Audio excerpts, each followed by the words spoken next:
بس جیسے ہی صبح عاشور قریب آنے لگی، امام حسین علیہ السلام نے ہم شکل رسول علی اکبر سے کہا، بیٹا اذان دو۔ علی اکبر کی اذان کے ساتھ رسول اللہ کے خاندان نے نماز فجر پڑھی۔ اتنی دیر میں فوجی یزید امام حسین علیہ السلام پہ نماز میں ہی حملہ کر دیا، اور پھر ہر ایک شہید شہادت کا جام پیتا گیا۔ کبھی حر شہید ہوتے ہیں تو کبھی زہر شہید ہوتے ہیں، کبھی چون شہید ہوتے ہیں، کبھی حبیب شہید ہوتے ہیں، کبھی امام حسین شہزادے قاسم کے ٹکڑے چنتے ہیں تو کبھی غازی عباس کے بازو اٹھاتے ہیں، کبھی علی اکبر کے سینے سے برچی نکالتے ہیں تو کبھی اپنے معصوم صغیر علی اصغر کے گلے پہ تیر دیکھتے ہیں۔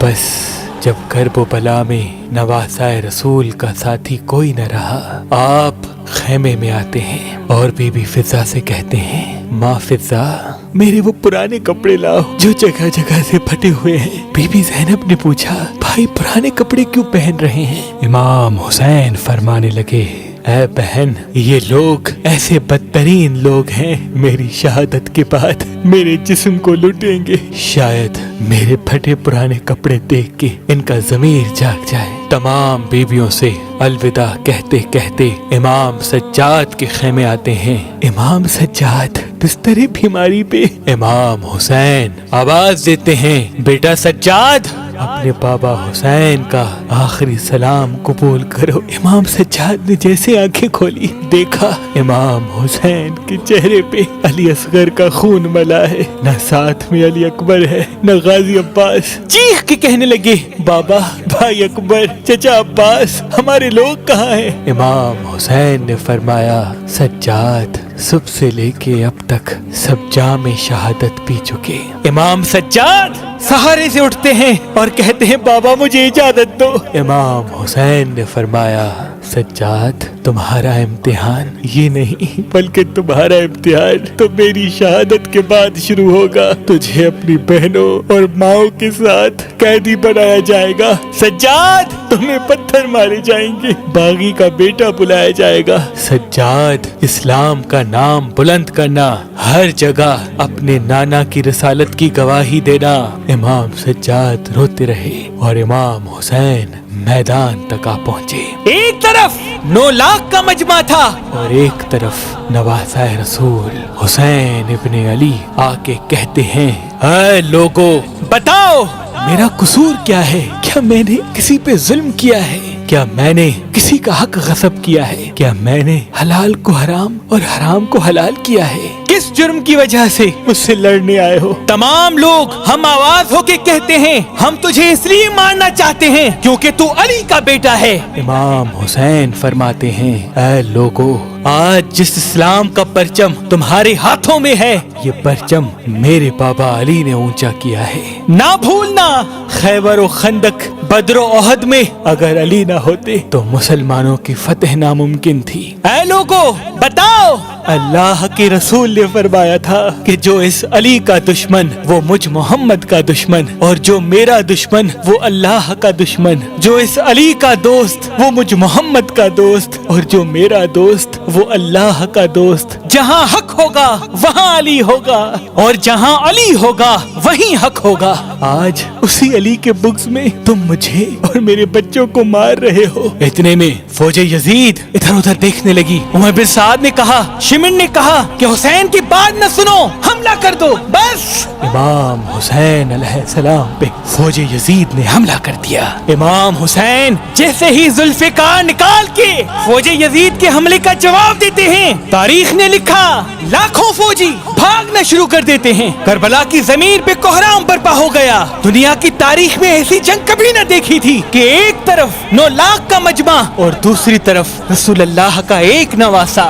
فوجی اشقیا جا کے دارالامانہ تک پہنچ گئے और इमाम हुसैन फरमाते हैं, आओ एक भूखे की जंग देखो, एक प्यासे की जंग देखो, रसूल के इस नवासे की जंग देखो जिसका जवान भाई मारा गया, जिसके जवान बेटे के सीने में बर्छी को मारा गया, जिसने अपने हाथों से अपने 6 माह के बच्चे की कब्र बनाई। इमाम हुसैन जमीन करबला में शेर की तरह हमला कर रहे हैं। इतने में आवाज़ गैब आती है, ऐ हुसैन तेरा रब तुझसे राजी हुआ।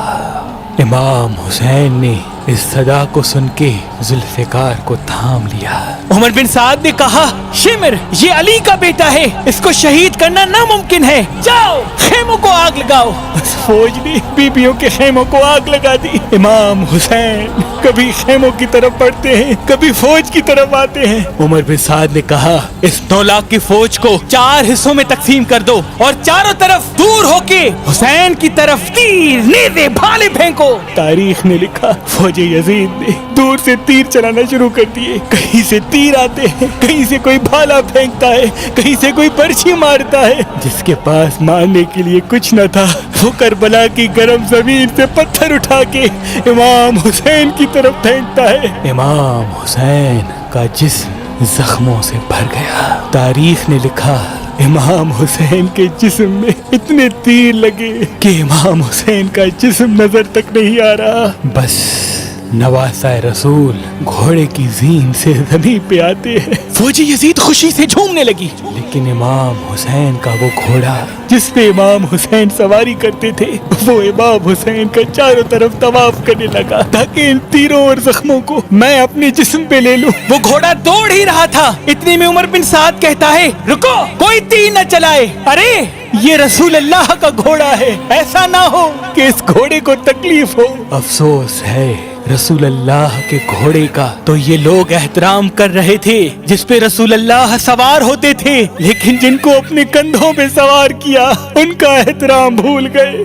बस इमाम हुसैन सर सजदे में रख के अल्लाह का जिक्र कर रहे हैं। इतने में जालिम आते हैं और इमाम हुसैन अलैहिस्सलाम के सर को कलम करते हैं। इमाम हुसैन के सर का कटना था, फौज यजीद झूमना शुरू हो गई। तारीख ने लिखा, जैसे ही इमाम हुसैन का सर कटा लोगों ने सादात को लूटना शुरू कर दिया। कोई खेमों के अंदर आ गया और बीबियों के सरों से चादरों को लूट लिया, रसूल अल्लाह के घर के सामान को लूट लिया। तो कुछ लोग इमाम हुसैन के पाक जिस्म की तौहीन करने लगे। एक जालिम करीब आया, इमाम हुसैन के हाथ में एक अंगूठी थी, उसको उतारने की कोशिश की, ना उतरी। उस जालिम ने इमाम हुसैन की उंगली काट ली और फिर इमाम हुसैन के जिस्म मुबारक को करबला की गर्म जमीन पे इधर से उधर रस्सियों में बांध के घुमाते रहे। उमर बिन साद ने कहा, अब हुसैन की लाश का वो हश्र करते हैं कि रहती दुनिया तक कोई भी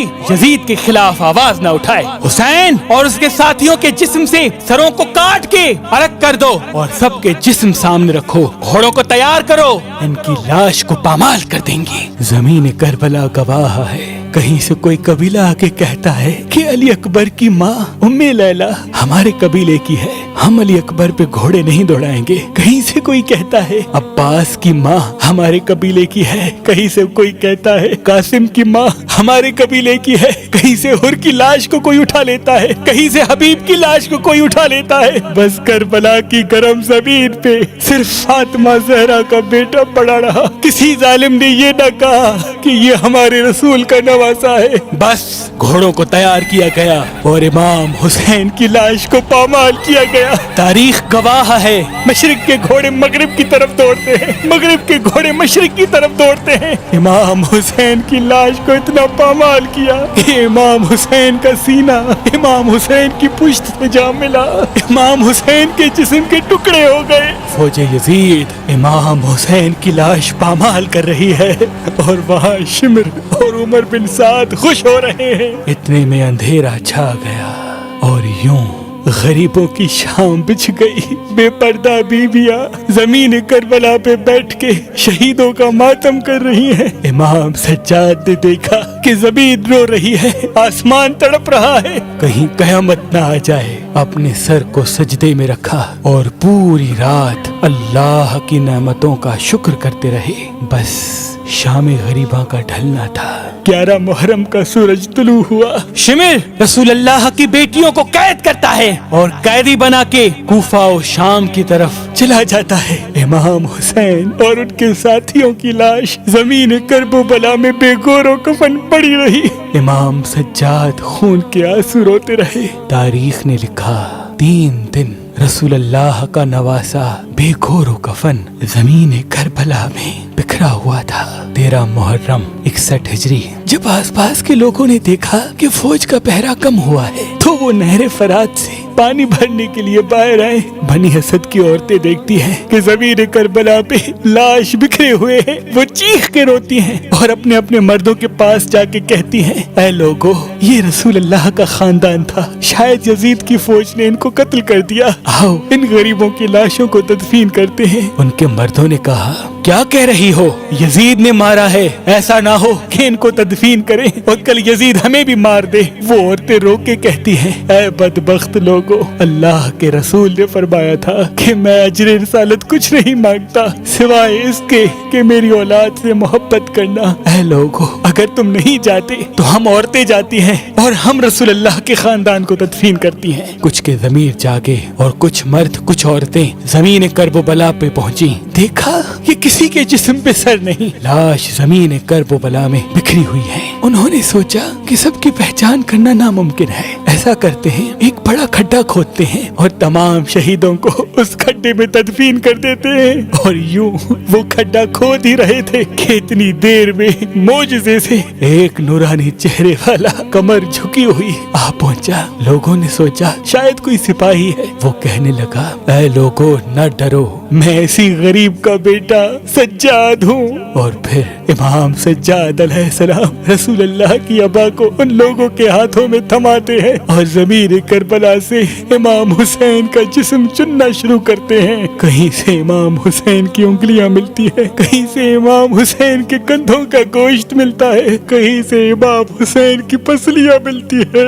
उस अबा में इमाम हुसैन के जिस्म को जमा करके एक जगह खड्डा खोदते हैं तो पहले से ही एक कब्र बनी होती है। वहाँ नवासाए रसूल को तदफीन किया जाता है और साथ में अली अकबर और अली असगर को तदफीन किया जाता है। और उस बड़े खड्डे में तमाम शहीदों को तदफीन किया जाता है, जिसको आज भी जमाना गंजे शहीदा कहता है। इतने में कोई कहता है, एक बूढ़े की लाश रह गई है। इमाम सज्जाद रो के कहते हैं, ये हबीब इब्ने मज़ाहिर है। अल्लाह की मर्जी ये है कि हबीब की कब्र हुसैन के दरवाजे पे बने ताकि हर आने वाला हबीब की ज़ियारत करके इमाम हुसैन की ज़ियारत करे। अब सब जा ही रहे थे कि इतनी देर में इमाम सज्जाद कहते हैं, रुको, आओ नहर की तरफ।